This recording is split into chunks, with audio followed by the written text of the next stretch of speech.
Ancelotti para mim é decepcionante, porque eu convoco quem eu quero, não vou ser depressão, eu vou montar um time, não tem justificativa. Ele conhece futebol como poucos, ele sabe que o Neymar. Por que não convocou antes? Por que não convocou antes? Ah, porque não estava em forma? Ele está em forma, gente. Ele não consegue decidir jogo contra os reservas do Recoleta, é uma das seleções mais medianas brasileiras em Copa do Mundo. Inacreditável. Ancelotti chamou Neymar para a Copa do Mundo de 2026 e a decisão já está causando uma enorme polêmica. Casagrande e Mauro César criticaram duramente o técnico italiano e questionaram a convocação do craque.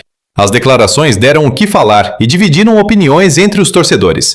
Confere agora tudo o que eles disseram. O Neymar não joga, cara, que ele não consegue decidir um jogo contra o Recoleta. Assim, a aposta no Neymar é a aposta do improvável. O que pode acontecer que futebol, como eu sempre falo, o Guabiru fez o gol mais importante da história do Internacional e sumiu. Pode acontecer, um Mujica da vida, pode. Por que não o Neymar? O talento que ele tem, uma hora o talento pode assim, aparecer e marcar um gol importante.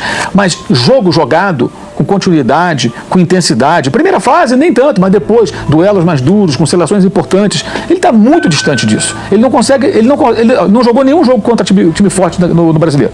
Contra o Flamengo está suspenso. Palmeiras é o piso de plástico, sei que não vai.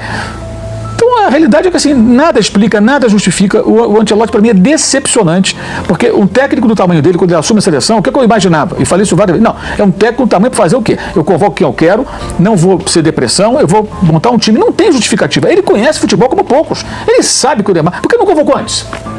Por que não convocou antes? Ah, porque não estava em forma? Ele está em forma, gente. Ele só conseguiu fazer uma sequenciazinha de jogos. Então, pelo menos da última podia ter convocado, né? Porque da última para essa não tem. Por que não levou? Ele foi para Mirassol, o Neymar não foi jogar. Por que ele se submete a isso? Aí renova um contrato, toda essa parafernália. Assim, o futebol, a montagem da equipe, isso tudo está em segundo plano. É um grande oba-oba que é tudo de bom para os adversários do Brasil.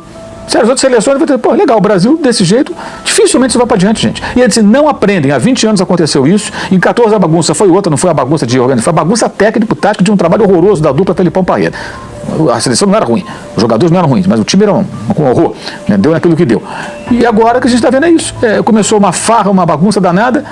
Melhor fazer no tempo do Dunga. Pelo menos, o tempo do Dunga, pelo menos havia seriedade. Não tinha papagaiada, não tinha nada disso. Era até um negócio meio militaresco, meio exagerado. Mas era mais adequado. Concentração, vamos jogar, vamos pensar no jogo, porque futebol é assim, gente. Alguém acha que os outros vão estar fazendo a seleção festa, do Dunga foi além e se apresentou muito melhor do que você está citando da adversa. Sem dúvida. Surpreendentemente, aliás. Com todas as limitações que ele tem como técnico, tanto que ele não virou um grande técnico. Mas ele conseguiu montar um time que competia. Muito calçado aqui numa seriedade. Eu não gosto do Dunga, mas assim, de fato ele conseguiu. Reconhecer. É verdade, mas tem que falar. Por que o Carlo Ancelotti se submete a isso? É essa pergunta que eu vou ficar fazendo durante muito tempo. O que leva um homem consagrado, acho que, imagino que financeiramente muito bem, né, pelos contratos excelentes que teve, campeão como jogador, campeoníssimo como técnico estava no Real Madrid mais de uma vez, por que ele tem que participar desse circo de horrores? Nessa segunda-feira 18, num evento dos mais chatos e cafonas da história do futebol mundial, o Carlo Ancelotti leu a lista dos 26 jogadores que ele escolheu para começar a preparação para a Copa do Mundo. Se nada der errado, são esses caras que vão representar o Brasil, a seleção brasileira na Copa do Mundo. Na lista, eu tive uma surpresa agradável e necessária, que foi a do Everton, goleiro do Grêmio. Tanto o Bento como o Hugo, eles não passam confiança, né? Não passaram confiança. E com as falhas dos últimos jogos que eles tiveram, a comissão técnica, principalmente o Tafarel, deve ter pensado assim, porra, o Alisson tá voltando de contusão, o Ederson também. Cara, esses caras estão falhando. Eu preciso de um terceiro goleiro experiente, acostumado a grandes jogos, né, a grandes decisões e com experiência de Copa do Mundo. E é o Everton do Grêmio, que cansou de ser campeão com o Palmeiras, jogando jogos importantes, e foi a convocação de segurança. A convocação que, se precisar, você tem um cara experiente ali. No meio campo foi o Fabinho, que eu não convocaria. Não que ele seja um mau jogador, eu não gosto da característica dele. É um marcador que, quando rouba a bola, toca para o lado, se enfia para trás para fazer um terceiro zagueiro, não coloca dinâmica no jogo, é um volante mais conservador. Da lista de 55, eu prefiro o Andrei Santos, que é mais jovem, bem mais jovem, tem mais dinâmica, mais intensidade, marca, sai pro jogo, se apresenta para fazer gol. Fora da lista, eu levaria o Marlon Freitas, que seria o meu preferido, tá?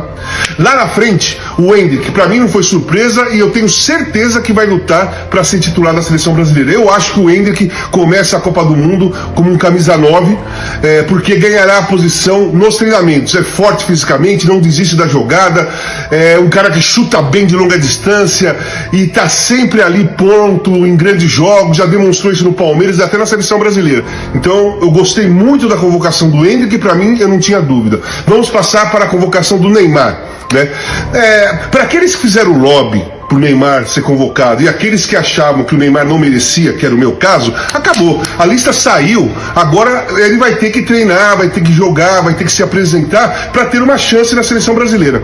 Começa fora do time titular, é óbvio, porque não tem intensidade, não decidiu um jogo importante desde quando voltou pro Santos, não consegue decidir jogo contra os reservas do Recoleta, então tem que se preparar mais para disputar uma vaga. E o Ancelotti deixou claro, todo mundo vai ser igual, não tem preferência, não tem privilégio, e que se ele tem que se preparar para entrar 20 minutos, 30 minutos, o quanto precisar. E se for bem mesmo, vira titular, mas eu acho muito difícil. Então a convocação foi essa. É uma das seleções mais medianas brasileiras em Copa do Mundo, mas que pode surpreender. Eu não duvido que possa surpreender, não.